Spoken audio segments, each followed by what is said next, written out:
The next event that we have coming up at just around T plus 12 minutes is Dragon separation. That's where the Dragon spacecraft and trunk, so collectively referred to as the Dragon spacecraft, will separate from the second stage. Acquisition signal, Finland.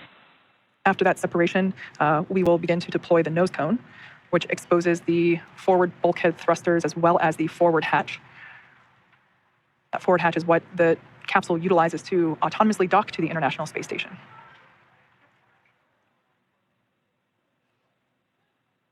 Going from left to right, everyone's having fun, clearly. We have mission specialist Rayana Barnawi. To the right of her is pilot John Schaffner. Then we have Commander Peggy Whitson. And on the far right, mission specialist Ali Al-Karni. We can see that the excess strap on some of the harnesses, as well as the writing utensil for their tablets, they continue to play around with as they are experiencing zero-G for the first time. At least we can say that for 3 of the 4 astronauts on board today.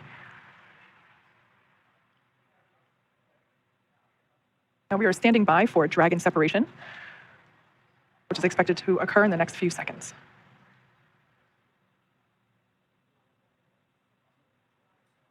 Dragon separation. And wow. There you can see live on your screen that Dragon shrunken capsule. That's a really cool view. Dragon SpaceX launch director. A very great flight. Wish you safe travels. A few words from our chief engineer as well. Thanks for putting your trust in the Falcon 9 team. Hope you enjoyed the ride to space. Have a great trip on Dragon. Welcome home to zero-G, Peggy.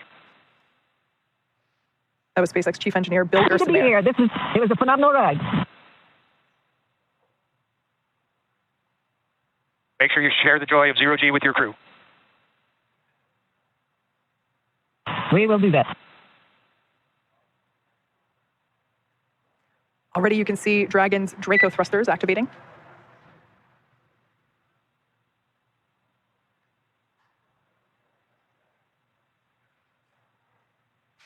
Dragon SpaceX, nominal dehumidifier activation and surface section Draco checkouts.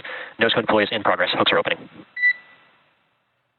Dragon copies. All right, great news there to let us know that the hooks, there are 2 sets of hooks. 2 sets of hooks that are now disengaging. And once that is complete, we are able to deploy, open the nose cone. We should see that nose cone deploy in about a minute. It's a great view on the right-hand side of your screen from the Falcon 9 second stage, looking at the Dragon Freedom capsule. And of course, the crew on the left-hand side, playfully acclimating to their new zero-G environment. You can see the zero-G indicator in the background. And I love this view. This view is over the shoulders of Commander Peggy Whitson, who here is on the left-hand side, the left seat, and pilot John Schaffner is on the right seat here, looking at what they're looking at. These are the crew display panels that they utilize in flight to track which thrusters are firing, what phase of the mission that they are in, as you can see, where they are around the globe.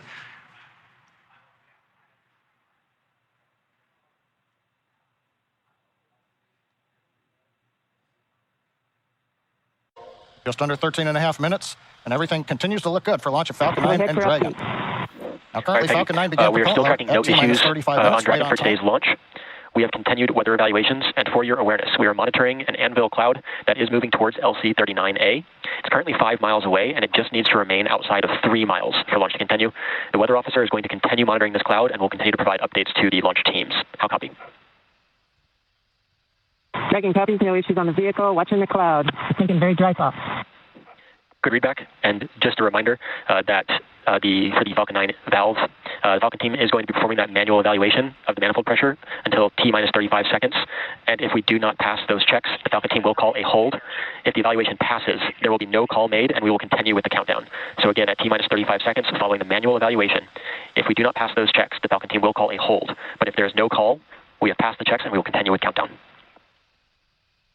Dragon copies, manual evaluation. We'll call a hold if it's not passing the check. Expect no call if it looks good. Good readback. I like that comment. Thinking dry thoughts. Now we're talking about propellant loading. RP1 fuel is completely loaded on the second stage. Fuel loading is continuing on the first stage. We're just about full. It'll finish up at the T-minus 6 minute mark. Densified liquid oxygen loading is continuing on the first stage and the second stage. Both stages well underway. First stage is nearing a completion, but it won't wrap up until T-minus 3 minutes. The second stage just began a few minutes ago. That'll wrap up at T-minus 2 minutes. As we get closer to launch, we will do various checkouts. One is the thrust vector controllers. These are what move the engine nozzles around on the first and second stage engine. And when we move those nozzles, we call it TVC wiggles. Those will be done inside 10 minutes. We'll also be doing checkouts of throttle valves on the engine. Now, the range currently is go. Air and sea space are clear. The weather, you heard the briefing from the Corps up to the crew. We're watching one anvil cloud. It's within 5 miles, but it's got to just stay more than 3 miles away, and we will be go to fly. And meanwhile, the Dragon team also had reported they're working no issues. Everything is complete through the countdown. The comm checkouts are finished. The access arm is retracted. The launch escape system is armed. The crew is strapped in and ready to go. We're coming up on final instructions of the crew. We'll hear that at T-minus 10 minutes. They'll configure their displays for launch. They'll get the last messages, and then we'll go into the terminal countdown sequence. Let's listen into the countdown net. Dragon SpaceX, confirm crew displays are configured for launch. And SpaceX Dragon, we can confirm crew displays are configured for launch. SpaceX copies. And on behalf of the entire SpaceX team, we're honored to have you aboard Dragon Capsule Freedom today on its next trip to the International Space Station and the second Axiom crew mission. We wish you a great mission, good luck, Godspeed, and enjoy the ride. Let freedom fly. Hear the crew calling back to the ground, let freedom fly. We see them applauding. Everything continuing to look good. We're coming up on 9 minutes to launch. Next major event is going to be engine chill at T-minus 7 minutes.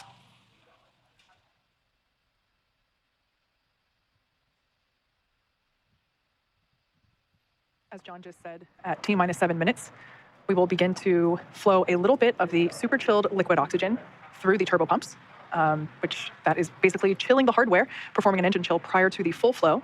We do that in order to help minimize the chances of the hardware experiencing any thermal shock when that full flow of super chilled liquid oxygen occurs. Now we can see some venting from the vehicle now. Totally normal. It is that liquid oxygen just vaporizing as it comes into contact with the ambient air. And Kate, maybe this is an opportunity. You know, we always use the word abort. This might be a chance to let everybody know that there are abort callouts in flight that we're going to hear. Those are just heads up to the crew that says, should a contingency occur, there's different actions that'll happen at each various stage of the flight, when you're on first stage or when you're on second stage. That's right. We should actually hear Commander Peggy Whitson calling those abort modes out as they are ascending and really getting to orbit. She is tracking everything on her, both her tablet as well on her leg, as well as the crew display above her head. So she is able to identify at which mode they are entering, and those modes identify basically where and what sequence Dragon would take at that point in time during the flight. Now we're about 10 seconds away from that engine chill for the first stage.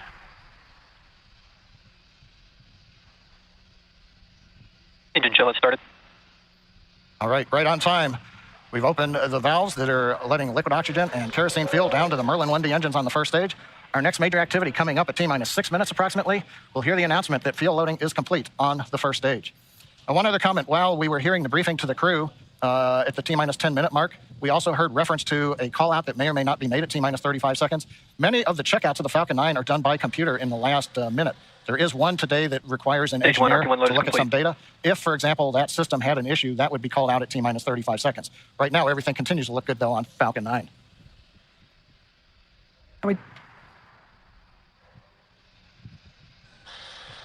We also heard in the briefing that they are tracking an anvil cloud that at the time of the briefing was about 5 miles away from the pad. They are tracking it. It just needs to stay outside of 3 miles, so everything still continues to look okay on that front. The next call out that we'll hear in about 30 seconds is that Dragon has transitioned to the terminal count configuration.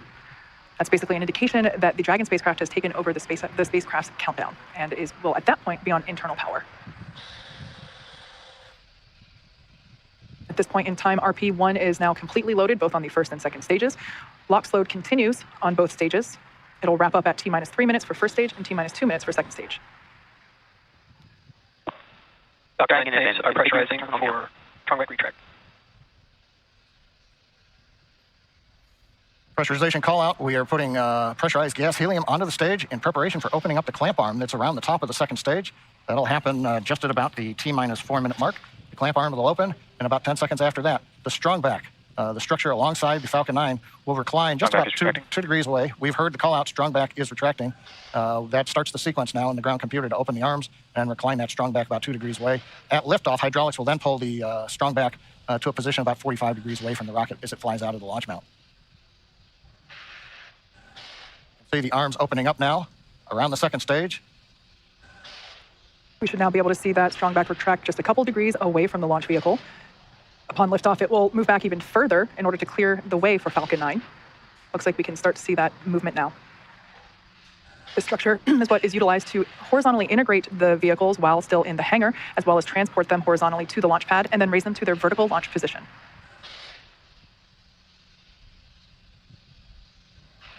And we've got the strongback is now, you see a little bounce there as it stops. Stage 1 LOX load is complete. And right on time, stage 1 LOX load is complete. We're down to just loading a liquid oxygen on the second stage. That'll wrap up just after T-minus 2 minutes, at which point we'll have the million pounds propellant on board Falcon 9 ready to fly. We can see the vehicle continuing to vent some of that gaseous, or the liquid oxygen that has now vaporized. Dragon is in terminal count and is on internal power. We have a live view there of the SpaceX team here at headquarters in Mission Control on the left-hand side, as well as the Axiom team from their own Mission Control as well on the right. Dragon SpaceX for weather. Looks like the system has cleared, and we're looking like we're go for launch for weather. All right, we've heard a good news information to the crew. Dragon copies. We're letting them know that it appears the weather is going to avoid the area. That is great news indeed. Just waiting now for the call out. Liquid oxygen load complete on the second stage. Stage 2 LOX load is complete. Dragon is in auto idle. Ground gas closeouts, expect cloud venting.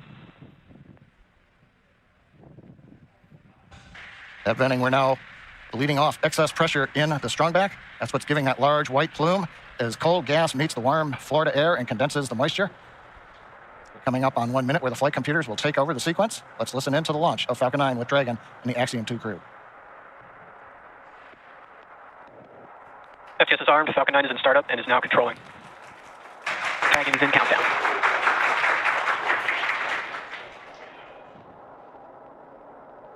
Dragon, SpaceX, go for launch.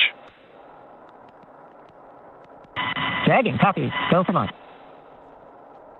T-minus 30 seconds.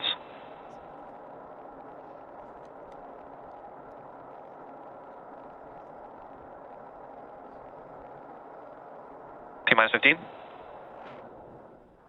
T-minus 10, 9, 8, 7, 6, 5, 4, 3, 2, 1.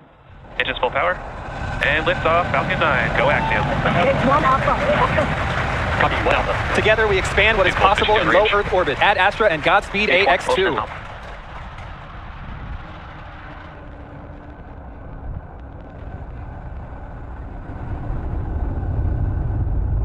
T plus 30 seconds into this historic. T plus 36 seconds into flight. A great view of Falcon 9 heading to space. Power telemetry is nominal. Stage 1 throttle down. Power telemetry nominal. We're into the throttle bucket. As the first stage is throttle down power on the Merlin engines in preparation for max Q. Falcon 9 is supersonic. Faster than the speed of sound as we're getting great views from the first stage camera looking back at Kennedy Space Center Complex 39A. Stage 1 throttle up. Max Q. We're out of the throttle bucket. It's 1 Bravo. Copy 1 Bravo. We're at full power, and that call at 1 Bravo, that's another one of those abort modes. As we get higher and faster, the logic for Dragon, should a contingency occur, changes from stage to stage. Attack chill is underway. Chill announcement says we're getting the turbopump on the second stage engine cooled down in preparation for its light up, coming up in just another minute from now.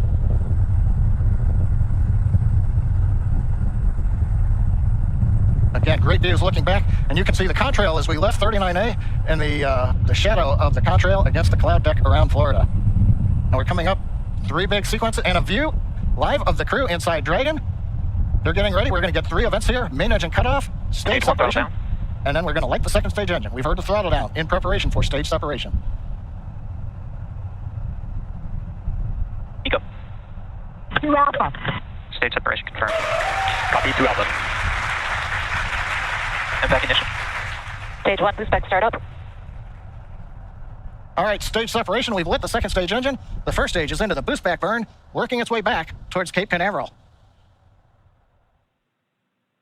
Views on the left side, that's the first stage. Engine's running as we come back to the launch site or the landing site.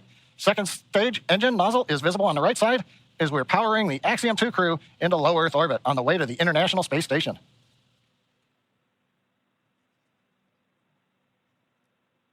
Waiting for call out that the boost back burn is complete. Stage 1 boost back shutdown. Right on time. First stage completed the first of 3 burns, heading back to the landing site. Second stage continuing on power and on trajectory. Acquisition signal for Bermuda. Head northeast, the Bermuda ground station. Dragon, SpaceX, trajectory nominal. Bermuda is listening into the vehicle now. Nominal trajectory. And the crew hears the call out of a nominal trajectory. So 4 minutes into flight, everything continuing to go well. First stage heading back. And there's the crew on the second stage, getting the ride into orbit to the space station.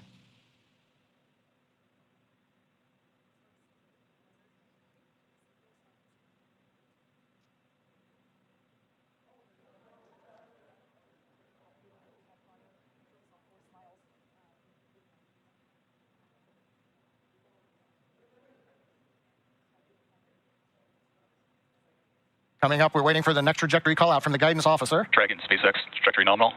Love to hear those words. A nominal trajectory for Dragon. Copy. Nominal trajectory. And maybe even a little bit of excitement in the crew's voice. Commander Peggy Whitson calling back down, hearing that call out from GNC of a nominal trajectory. Left side of the screen, you can see the first stage. It's now beginning to orient itself so that the engines are pointed down towards the land as we will be descending towards landing zone 1 in Cape Canaveral. The 4 titanium grid fins have all deployed. They'll help guide They'll guide the first stage through once we get into the atmosphere following the entry burn, which will be coming up here in another couple of minutes. On the right-hand side, the second stage with the Dragon capsule on top, heading up the eastern seaboard of the U.S. We've just heard the call out of Boston. That's the New Hampshire tracking station, has picked up the signal. Dragon, SpaceX, trajectory nominal. GNC continuing to make those call outs that we want to hear. Everything Trajectory continuing to look nominal. good. And the crew echoing them right back down. Good comms with the crew. We've been able to bring some live video shots from inside the capsule as they're headed to space. And there's another view of the crew. Stage 1, entry burn, startup. And there we heard that the startup burn for that stage 1 booster, you can see it there on the left-hand side of your screen, has now begun. Stage 1, entry burn, shutdown. And conclusion of that entry burn, that burn helps to slow the vehicle down as it re-enters the Earth's atmosphere. The first stage sees high drag, which scrubs roughly 70% of the velocity by the time Dragon, that landing. SpaceX, trajectory nominal. Love to hear that call out. Everything. Nominal trajectory. Beautiful view of planet Earth coming to us from the second stage views on the right-hand side. Left-hand side, our first view of the Space Coast once again. This booster is attempting a landing at LZ1. Stage 1, transonic. That booster is now traveling near the speed of sound. Live view coming to you from one of our tracking cameras. We can see the grid fins actuating to help steer the booster down. Stage 1, landing burn. Stage 2, FTS is saved. Standing by to... Stage 1, landing leg deploy.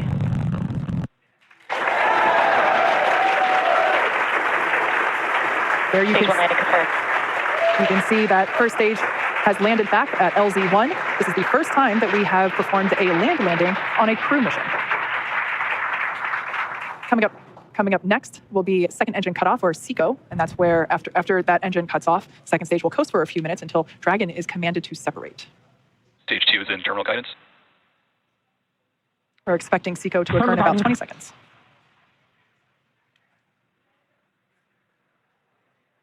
Shannon. Copy, Shannon. Commander Peggy Whitson continuing to call out the abort modes.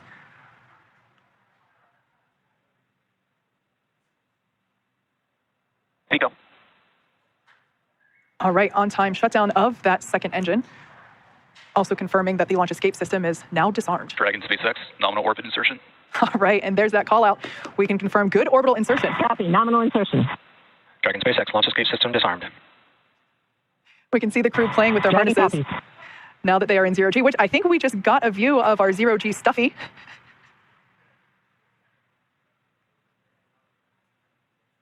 Clearly the crew is having fun already. Right after liftoff, I think we heard a laugh coming from Commander Peggy Whitson, which, being a NASA legend and one of the most decorated astronauts of all time, it's amazing to hear that even a space veteran as she still has fun at liftoff.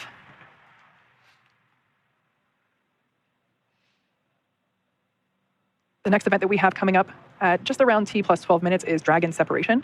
That's where the Dragon spacecraft and trunk, so collectively referred to as the Dragon spacecraft, will separate from the second stage. Acquisition signal, leave it.